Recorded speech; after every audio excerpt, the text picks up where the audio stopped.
Salam jumpa, kembali menjumpai Anda melalui Oase Rohani Katolik, di mana pada saat ini merupakan Pekan Biasa ke-9.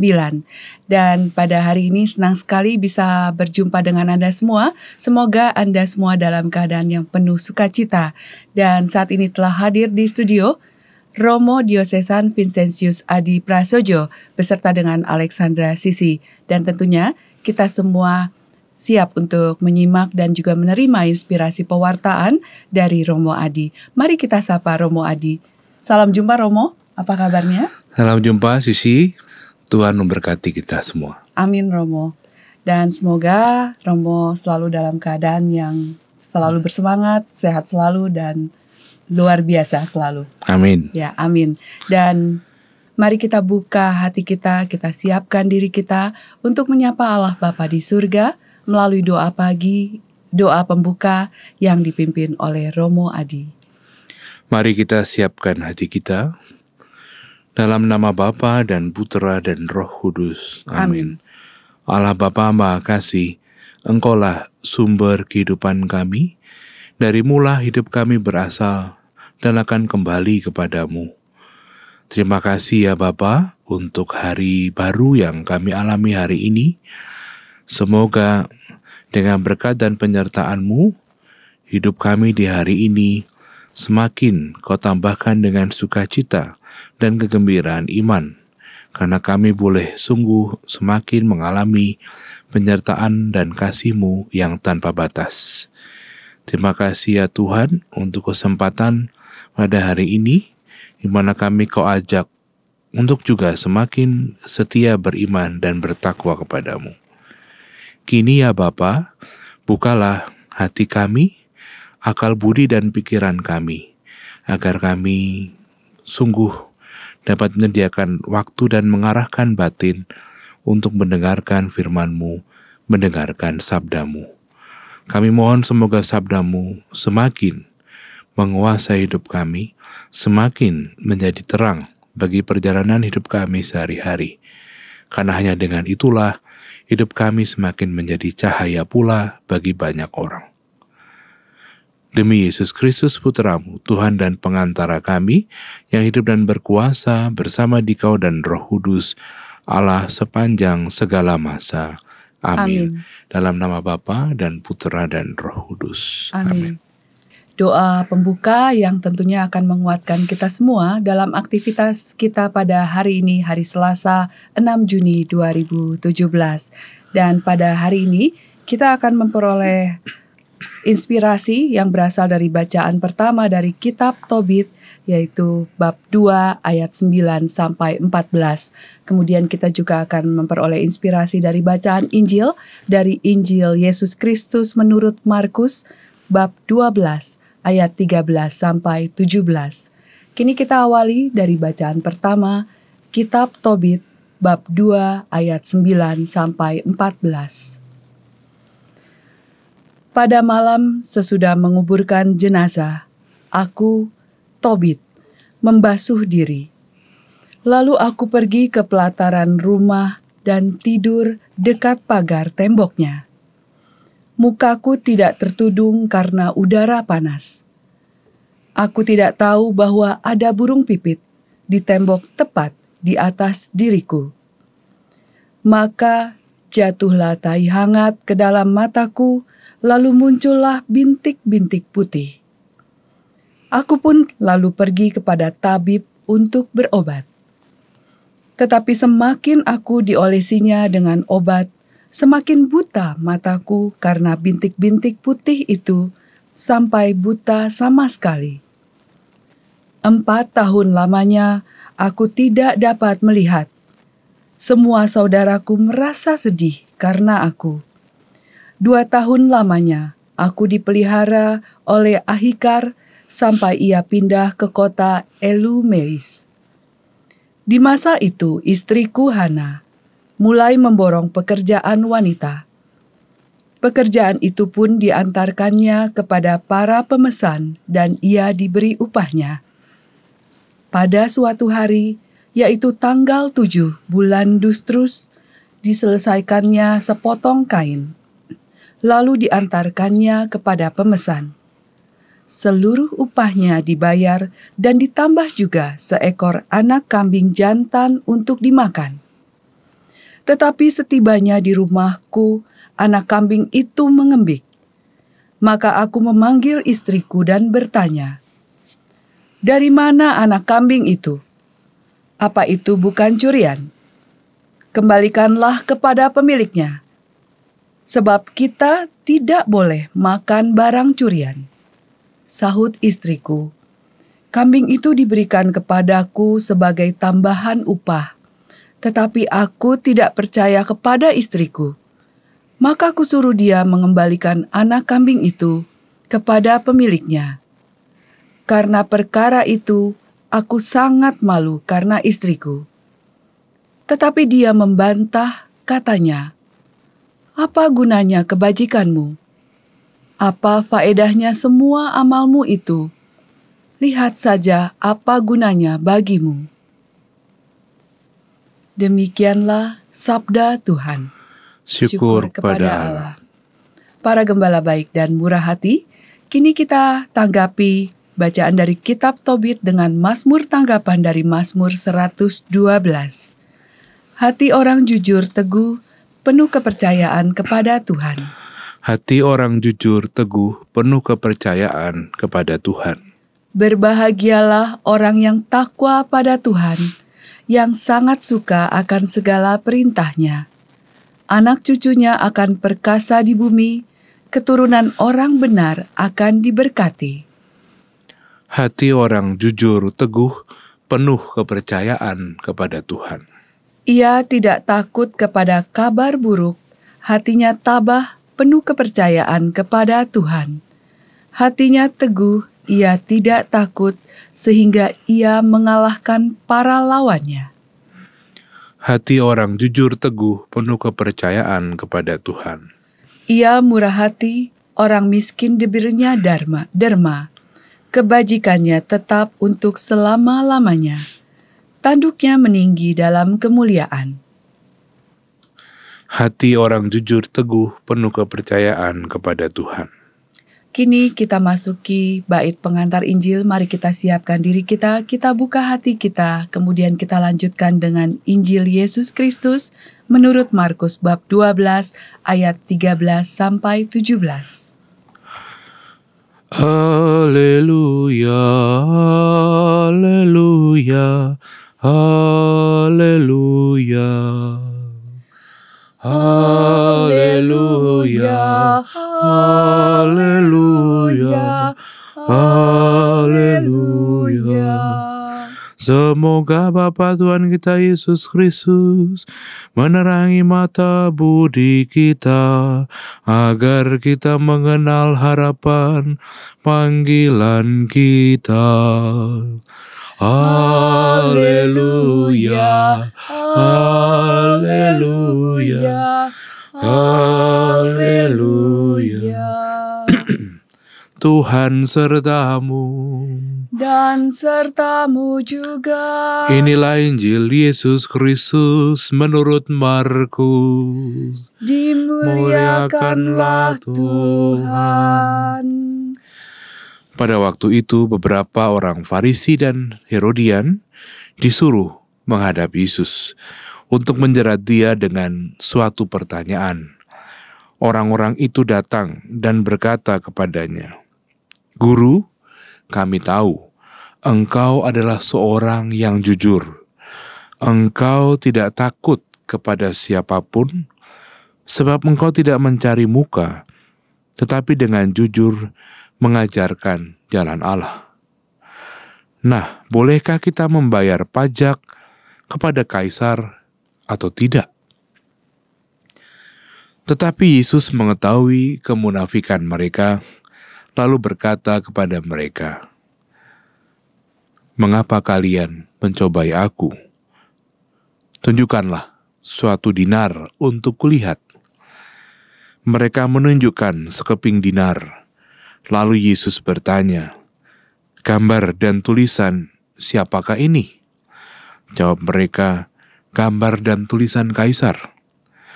Maka Yesus berkata kepada mereka, Berikanlah kepada kaisar apa yang menjadi hak kaisar, dan kepada Allah apa yang menjadi hak Allah. Mereka sangat heran mendengar dia. Demikianlah Injil Tuhan. Terpujilah Kristus. Injil Yesus Kristus menurut Markus bab 12 ayat 13 sampai 17. Romo Adi, kita awali dari bacaan pertama ya Romo. Betul. Inspirasi apa pada hari ini yang bisa didapatkan oleh kami semua Romo mengenai Tobit? Ini menarik sekali ya Romo kisahnya. Iya. Kitab Tobit ini adalah kitab yang termasuk dalam rangkaian kitab Deuterokanonika. Iya. Dan juga memiliki peran yang khusus, peran yang unik dalam sastra Yahudi secara umum. Mungkin baik kalau saya kisahkan sekilas latar belakangnya tentang siapa ini Tobit. Yeah. Kitab ini mengisahkan cerita tentang seorang Yahudi yang saleh dari suku Naftali yang bernama Tobit atau Tobias yang hidup di Niniwe. Kita ingat Niniwe ini tempat pembuangan. Setelah pembuangan suku Israel utara ke Asyur tahun 721 sebelum Masehi. Pasti belum ada yang lahir ya. Iya Romo belum. Di bawah Raja Salmaneser. Ia dikenal masyarakat saat itu sebagai orang yang menghargai, memuliakan orang-orang Yahudi yang telah meninggal. Jadi dia tuh dengan inisiatifnya menguburkan orang-orang Yahudi yang dibunuh oleh Sanhedrin. Oleh karena perbuatannya itu raja marah tentu saja kan, dan menyita semua hartanya dan mengirim dia ke pembuangan. Setelah kematian Sanhedrin, ia diizinkan kembali ke Niniwe dan ia tetap menguburkan seorang yang mati karena terbunuh di jalan. Dan malam itu dia tertidur selalu di tempat yang terbuka dan mendapatkan kotoran burung Yeah. Dan kotoran itu jatuh mengenai kedua matanya dan menjadi buta selama 4 tahun. Luar biasa itu penderitaannya. Mungkin kalau zaman sekarang itu kalau dapat kotoran burung bilangnya dapat rezeki ya. Katanya begitu Romo. Nah ini kisah dari Tobit yang tertimpa kotoran burung ini rupanya juga punya makna yang bisa kita renungkan juga. Nah itu sekilas mengenai siapa itu Tobit. Lalu saya akan masuk pada beberapa ayat yang saya sendiri ketika merenungkannya sungguh tergerak. Ayat 10, kisah bagaimana akhirnya Ayub sampai menjadi buta.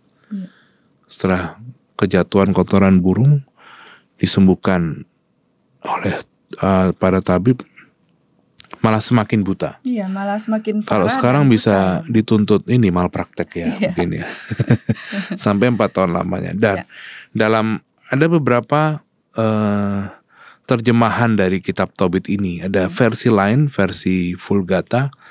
Di ayat 10 itu ditambahkan keterangan sebagai berikut yang tidak dicantumkan di sini, tapi rasa-rasanya penting untuk kita ketahui supaya tahu bagaimana maksudnya perikopa itu. Dikatakan setelah ayat 10, tetapi percobaan itu diizinkan Allah menimpa dia supaya keturunannya diberi teladan kesabaran seperti teladan Ayub. Karena sejak masa kecilnya Tobit selalu takut akan Allah dan menepati perintah Allah.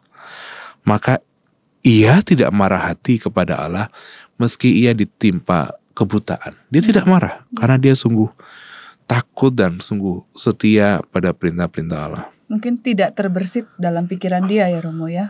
Iya, dan dia merasa ini bukan kemalangan tetapi ini Tuhan sedang menguji iman. Dan berhadapan dengan situasi penderitaannya itu, Tobit bertekun dalam ketakutan akan Allah dan tetap bersyukur kepada Allah seumur hidup. Luar biasa kan.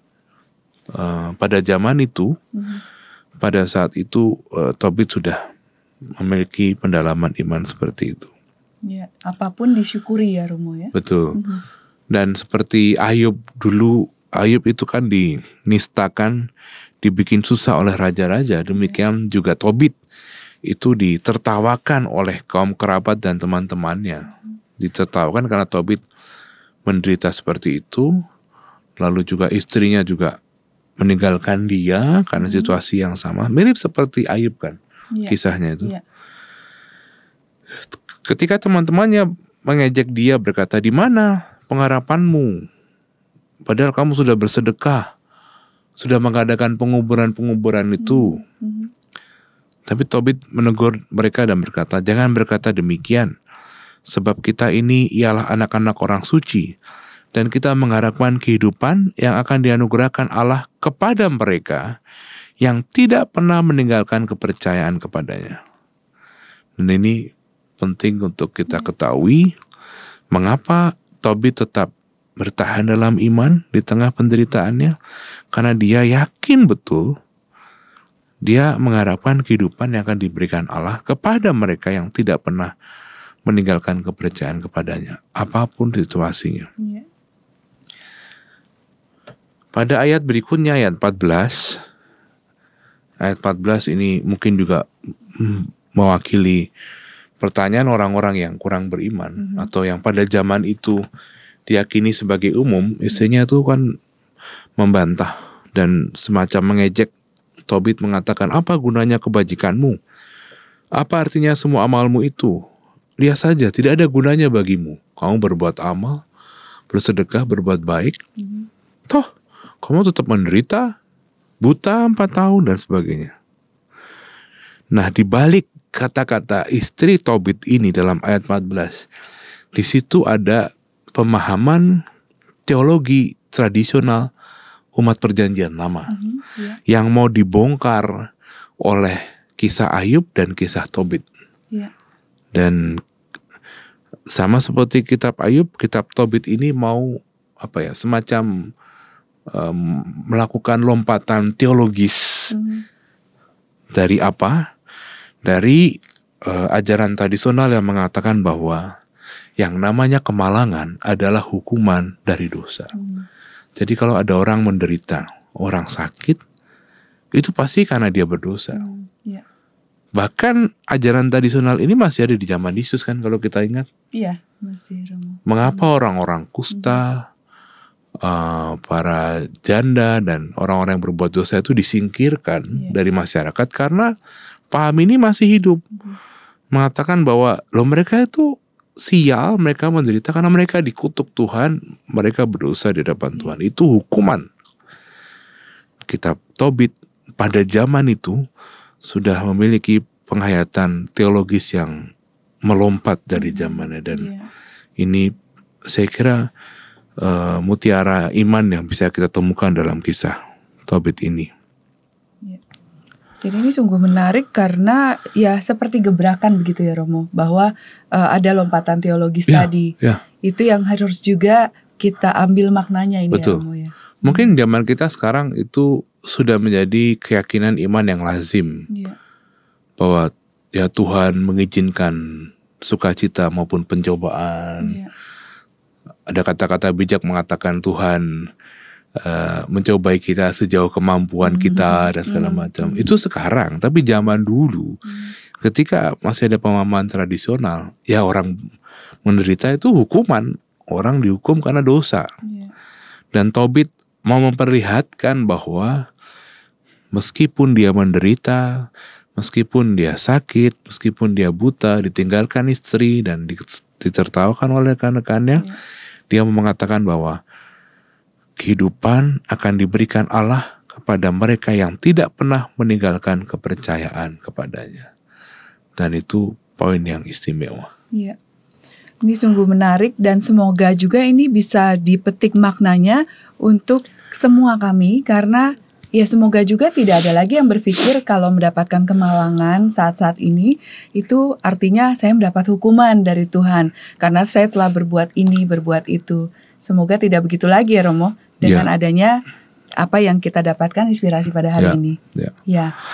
Lalu ada lagi yang menarik, Romo, tentang bagaimana ya tadi ada 2 kali, berarti kalau dalam tadi Romo menyampaikan ada sekali ya istilahnya mendapat provokasi gitu ya, untuk menggoyangkan iman Tobit. Kemudian juga istrinya kembali melakukan tadi dengan beberapa kalimat penutup ya Romo. Betul. Ya, bahwa ini kembali lagi ada cobaan bahwa supaya Tobit juga goyang imannya begitu Romo. Ya, betul. Nah ini juga semoga menjadi pembelajaran kami semua ya Romo. Betul. Dan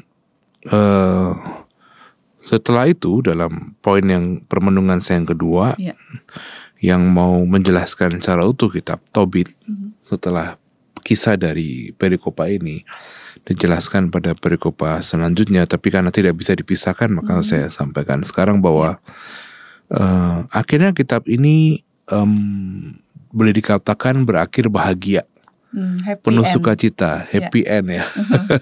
Karena itu tadi keyakinan iman Tobit yang sungguh-sungguh total pasrah kepada Allah Yahweh berbuah keselamatan tidak hanya untuk dirinya tapi juga untuk anaknya. Tobit punya anak yang bernama Tobiah, dan karena ketekunan iman dan ketaatan Tobit, Allah Yahweh itu mengutus malaikat Rafael untuk menghantar anaknya Tobit yang namanya Tobiah ini untuk berjumpa kepada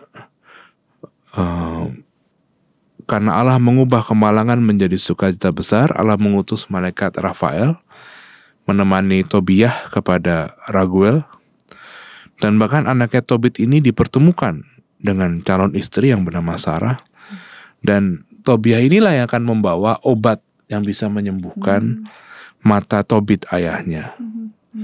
Jadi malaikat Rafael ini adalah alat Allah untuk menyingkapkan karya Allah pada hidup Tobit dan hidup kita umat beriman.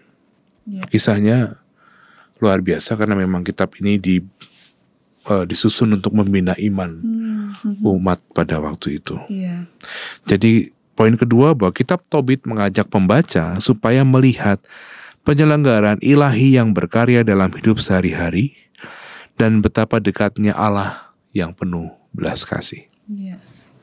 Jadi kita juga harus bisa melihat penyelenggaraan ilahi dalam kehidupan sehari-hari ya Romo. Betul. Dan luar biasanya tadi bahwa Allah memperhatikan dan mengasihi Tobit dengan mengirim malaikat Rafael. Betul. Dan memberikan melalui anaknya Tobiah untuk membawakan obat ya Romo. Dan ini ya tentu saja pada hari ini kisah Tobit ini memberikan penguatan yang luar biasa. Seperti halnya kisah Ayub ya Romo. Betul. Dan apalagi Romo yang kita bisa dapatkan makna untuk menguatkan kami semua dalam kehidupan, terutama saat-saat dewasa ini.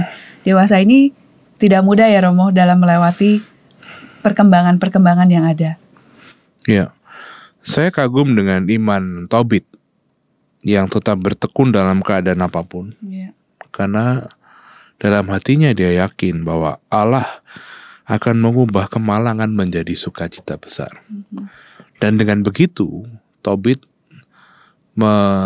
mereformulasi ulang bahwa yang namanya penderitaan kemalangan itu bukan karena Allah menghukum, tapi memang karena Allah yang menghendaki untuk pembinaan iman Tobit dan keluarganya. Tentu penderitaan yang memang bukan penderitaan karena kesalahan kita sendiri ya kan. Kadang kita perlu membedakan penderitaan karena kelalaian kita, karena kebebalan hati kita, dengan penderitaan yang memang dicobakan Allah kepada kita. Ini dua hal yang menarik yang juga menjadi garis bawahnya nih Romo ya. Tadi membedakan antara bagaimana penderitaan itu kita peroleh karena kelalaian dan tapi juga bukan karena kemalangan begitu ya Romo. Baik, ini sungguh menarik dan semoga kita bisa mengambil makna pada hari ini di mana kita bisa semakin imannya semakin bertambah ya Romo. Allah tidak tinggal diam pada orang yang bertekun dalam iman dan pengharapan dan kasih. Itu salah satu kalimat penutup bahwa barang siapa yang bertekun ya, itu pasti akan memetik hasil atau manfaatnya, Romo. Ya. Ya, ada lagi Romo yang ingin ditambahkan sebelum kita tutup perjumpaan kita pada sesi pertama ini? Saya kira cukup. Baik, para gembala baik dan murah hati, itu dia tadi kisah Tobit bab 2 ayat 9 sampai 14, di mana tadi juga kita bisa peroleh makna yang begitu besar yang menguatkan iman kita dan mengingatkan kita selalu untuk bertekun, dan kita akan memperoleh begitu kemurahan Allah yang begitu besar.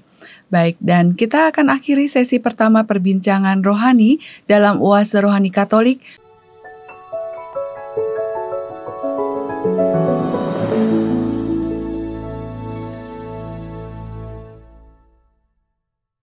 Kembali bersama dengan Romo Diosesan Vincentius Adi Prasojo beserta dengan Alexandra Sisi. Dan tadi kita telah peroleh begitu banyak inspirasi yang menguatkan hidup kita dan iman kita melalui bacaan dari kisah kitab Tobit.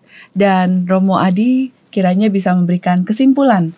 Allah tidak pernah meninggalkan orang yang beriman dan bertakwa kepadanya. Inilah inspirasi iman yang ditampilkan melalui kisah Tobit. Tobit sebagai contoh orang beriman yang tetap bertekun melalui segala penderitaan dan cobaan yang dialami. Ditinggalkan istrinya, ditertawakan kerabatnya, dia sakit mengalami kebutaan 4 tahun karena sebab yang mungkin tidak masuk akal.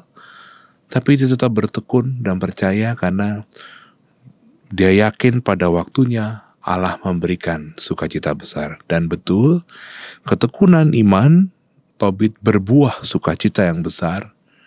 Bahkan tidak hanya untuk dirinya tapi juga untuk anak dan keluarganya. Saudara-saudara yang terkasih, para gembala baik dan murah hati, Allah tidak pernah meninggalkan orang yang bertekun kepadanya. Ya. Dan untuk bacaan Injil, Romo, kiranya apa inspirasinya yang kita peroleh?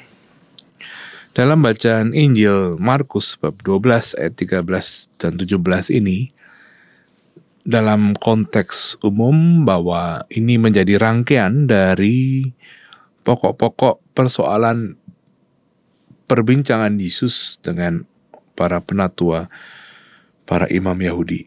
Kalau mau dikatakan ini perdebatan lah, diskusi, tapi diskusi yang keras antara Yesus dengan para tokoh umat Allah perjanjian lama itu. Ada beberapa pokok yang dipersoalkan pada bab 11, misalnya itu mengenai sumber kuasa Yesus. Lalu juga bab 12, 1-12 itu tentang perumpamaan tentang para penggarap kebun anggur. Kemudian perikopa yang kita dengarkan ini soal membayar pajak kepada kaisar. Setelah perikopa ini, Yesus bicara soal kebangkitan, dan Yesus berbicara memberikan penerangan, pewartaan mengenai hukum yang paling utama, dan seterusnya. Jadi ini bagian dari topik perdebatan Yesus dengan para tokoh Yahudi. Nah, secara khusus dari perikopa yang menarik ini, saya ingin mencoba melihat beberapa ayat. Yang pertama ayat 13. Dikatakan bahwa dalam ayat 13 itu, orang-orang Farisi dan Herodian bertanya kepada Yesus tentang membayar pajak kepada kaisar. Bahwa ada orang Farisi dan Herodian yang bertanya soal pajak itu agak janggal dan mengherankan. Sebab dua kelompok ini punya sikap yang berbeda soal pajak kepada kaisar. Bisa dikatakan orang Farisi itu tidak setuju. Ya, mereka membayar tapi sebenarnya dengan terpaksa juga. Sementara Herodian tentu saja mereka setuju karena ini termasuk dalam kelompok Herodes dan para penguasa yang diberi kuasa oleh penjajah Romawi. Jadi kelompok ini yang Farisi keberatan, sementara yang Herodian mendukung. Tentu berdua ini ingin membuat komplotan ya, punya tujuan dan maksud tersembunyi untuk menjatuhkan Yesus. Dan mereka bisa bersatu karena punya musuh bersama ya. Jadi ada target bersama ini ya. Ya, mereka Ya. tiba-tiba kompak, padahal dalam hal itu mereka selalu berbeda pendapat. Ya. Tapi demi menjatuhkan, dan dikatakan kan di sini bahwa pada waktu itu beberapa orang Farisi dan Herodian disuruh menghadap Yesus. Jadi di belakang ini ada aktor intelektual, entah siapa, Iya. tidak penting juga. Dan pada ayat 14 dikatakan mereka memuji Yesus. Karena engkau guru, tidak biasanya mereka memanggil guru. Engkau tidak takut kepada siapapun juga. Maksudnya ini mau memuji. Iya. Tapi demikian menjadi tampak kemunafikan mereka. Ajaran Yesus mereka anggap tidak terpengaruh oleh apapun, baik oleh kawan maupun lawan. Pajak yang dibicarakan ialah pajak yang harus dibayarkan secara pribadi kepada bendahara Romawi. Ayat 15, Yesus tahu tentu maksud dan tujuan tersembunyi, dan Yesus berkata kepada mereka, "Mengapa kamu mencobai aku?" Ini kealahan Yesus yang sungguh tampak. Karena Yesus menyadari perangkap yang ke dalamnya mereka sedang menggiring. Mereka berpikir bahwa kalau Yesus menjawab dengan membenarkan begitu saja, maka orang-orang Yahudi yang membenci pajak tersebut, ada orang Farisi, ada orang Zelot, pasti akan menentang Yesus. Tetapi kalau sebaliknya juga akan ada konsekuensi sosial yang sama. Dan ayat 17 ada satu kata yang menarik yang disampaikan Yesus. Dikatakan, maka Yesus berkata kepada mereka, berikanlah kepada Kaisar apa yang menjadi hak Kaisar. Berikanlah dalam kata Yunaninya itu punya, sebagai kata kerja, punya arti yang lebih dalam, yaitu membayar kembali sepenuhnya, tidak hanya sebagian tapi sepenuhnya, membayar kembali. Dan ini menunjukkan suatu kewajiban kepada Kaisar. Kita bisa mengerti demikian, bahwa selama itu meskipun dalam penjajahan Romawi, penjajahan Romawi tentu memberikan fasilitas-fasilitas, kemudahan-kemudahan bagi Yudea yang waktu itu menjadi bawahannya. Dan apa yang menjadi kemudahan yang diberikan oleh Romawi juga harus dikembalikan sepenuhnya. Dan juga yang menarik juga tanggapan mereka ketika mendengar penjelasan itu. Mereka sangat heran mendengar dia. Exetaumazon, bahasa Yunaninya, heran dalam arti takjub. Sangat heran.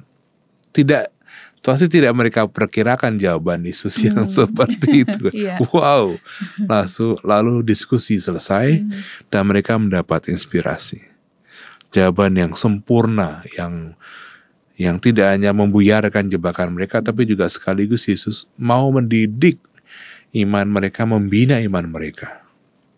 Nah, berbicara soal pajak, pada tahun 6 Masehi tentu ini saat-saat gelapnya penduduk Palestina ya, karena selain di bawah penjajahan Romawi, tapi juga setiap penduduk ada dikenai tributum capitis, yaitu pajak per kepala penduduk yang sangat ofensif mulai tahun 6 Masehi itu. Tentu wajar bahwa pertanyaan itu diajukan oleh pimpinan-pimpinan tokoh Yahudi kepada Yesus. Mereka tadi sudah dikatakan bahwa mereka punya paham politik yang bertentangan, tetapi mereka menganggap Yesus sebagai musuh bersama dan ingin memperhadapkan Yesus pada sebuah isu politik yang membuat bangsa Israel bisa terpecah belah.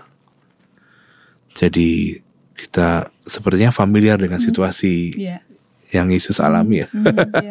Ini ada latar belakang politik begitu ya, Romo? Iya, jadi memang pajak ini membuat mereka terpecah belah tentu karena ada perbedaan pendapat.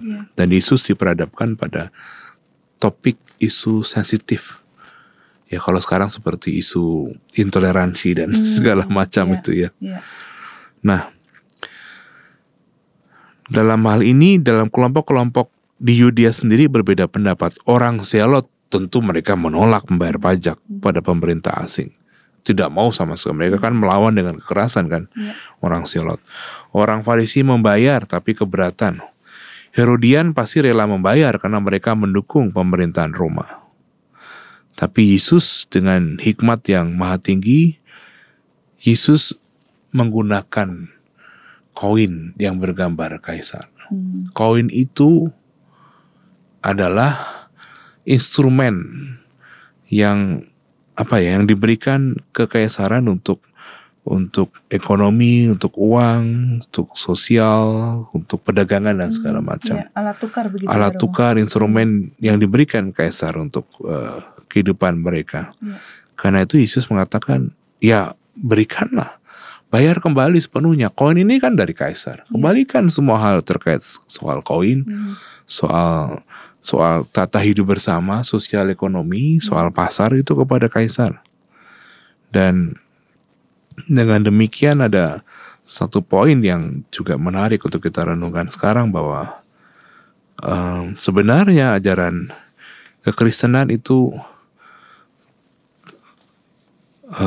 tidak mengajarkan untuk bersikap melawan pemerintah atau orang yang dipercayai oleh Tuhan untuk berkuasa, untuk memerintah di sebuah negara.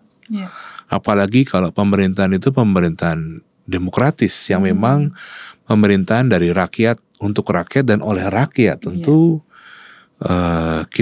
Yesus tidak menginginkan kita untuk melawan atau menggulingkan atau segala macam terhadap situasi itu, karena memang pemerintahan itu kan mengatur sisi kehidupan, tapi ada sisi kehidupan lain. Dan ini sekaligus menjadi poin yang pertama, bahwa perikop ini tidak ingin membandingkan antara kaisar dengan Allah. Tentu itu bukan apple to apple. Tidak sebanding. Tidak bisa dibandingkan kaisar dengan Allah. Tapi Yesus menggunakan apa yang dari kaisar ini untuk dikembalikan, sekaligus Yesus membuka perspektif yang lebih luas. Kalau koin yang dari kaisar harus dikembalikan, apalagi hidup kita sebagai manusia yang seluruhnya dari Allah, yang mesti dikembalikan kepada Allah. Itu kan Yesus sekaligus memperdalam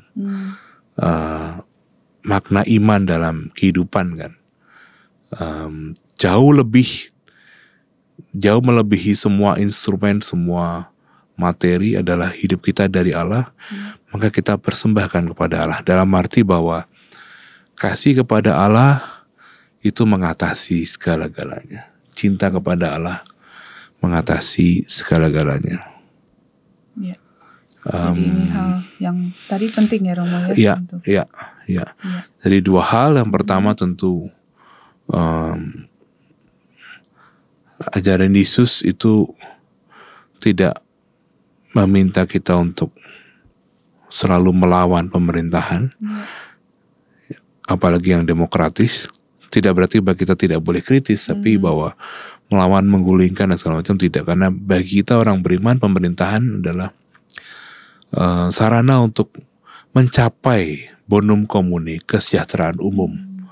Kita mesti sebagai masyarakat sipil, civil society, mesti memastikan bahwa pemerintah sebagai orang dipercaya Tuhan harus menjalankan tugasnya untuk membuat kesejahteraan umum, bonum comune.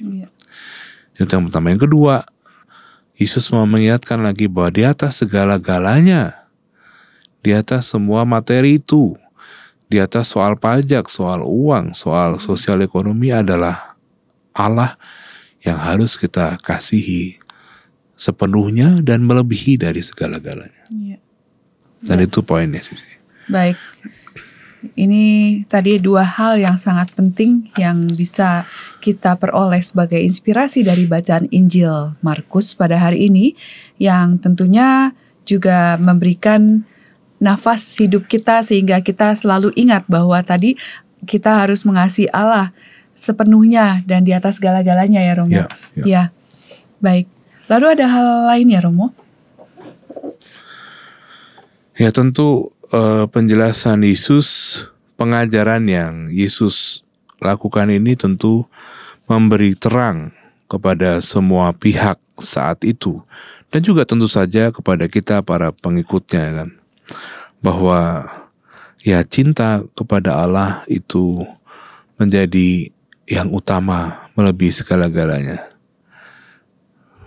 Baru-baru ini, mungkin sekitar seminggu yang lalu, Paus Fransiskus dalam khotbah misa hariannya mengatakan bahwa kita ini sekarang hidup dalam dunia yang menawarkan banyak, dalam tanda kutip, cinta ya kan.